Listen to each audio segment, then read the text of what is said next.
lot of unprecedented things happening so far in 2026, and we're only here in the 12 days of January.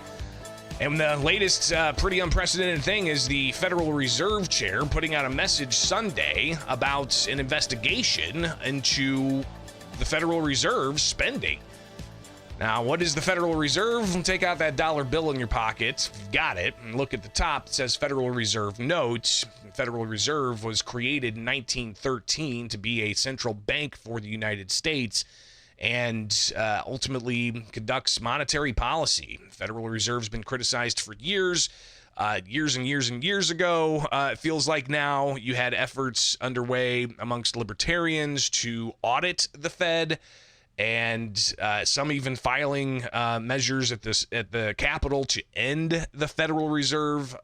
People worried that the Federal Reserve is manipulating currency for the advantage of some, at the disadvantage of the many. And so the debate about the Federal Reserve has always kind of been considered fringe, as the advocates of the Federal Reserve say that they're really about just ensuring that we have stable financial policies in the United States. Well, there's an investigation into the Federal Reserve's spending, and Jerome Powell, the chairman of the Federal Reserve, somebody who is appointed and approved by the U.S. Senate, though some criticize the Federal Reserve as being neither federal nor having a reserve, because it's kind of a amalgamation of private banks and shareholders and such, and it gets pretty convoluted when you really look at the history of the Federal Reserve. But here's Jerome Powell with a message he put out yesterday via their social media channels.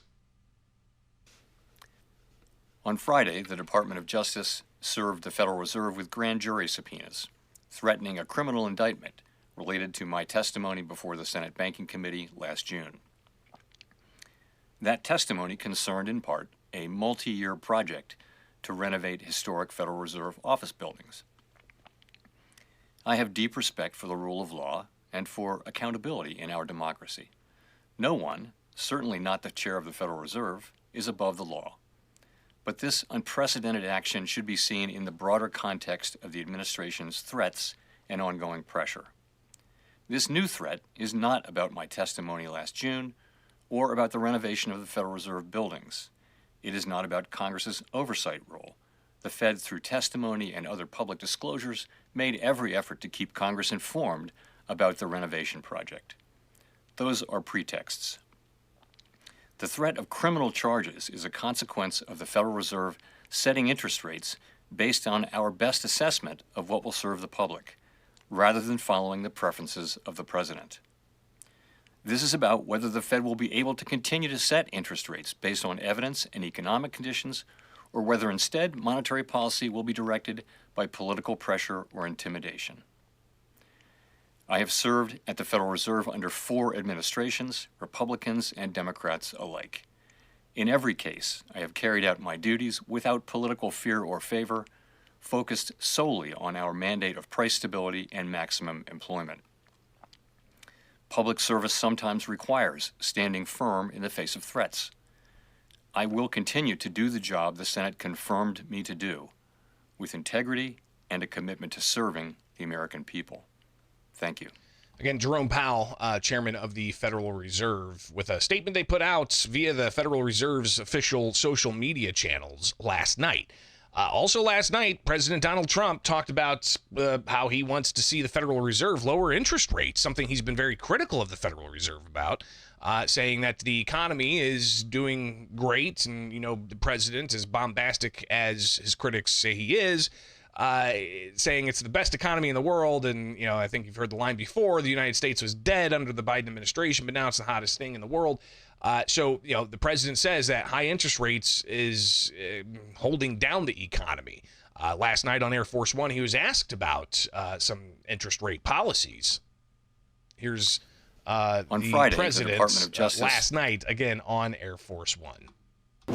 Interest rates are falling very rapidly. Not only for that reason, for other reasons too, but interest rates are falling very rapidly.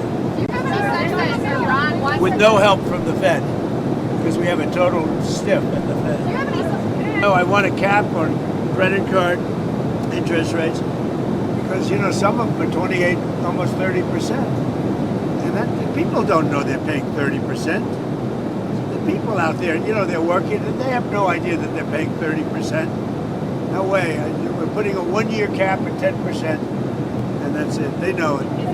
They've really abused the public. The credit card companies have totally abused it. I'm not going to let it happen. So he's talking about credit card companies there, but he also mentioned how he's not a big fan of Jerome Powell, the Federal Reserve Chairman. And we'll see how this plays out throughout the rest of this week, especially with the Fed making their statements last night about being subpoenaed. And how this plays out, stay with thecentersquare.com.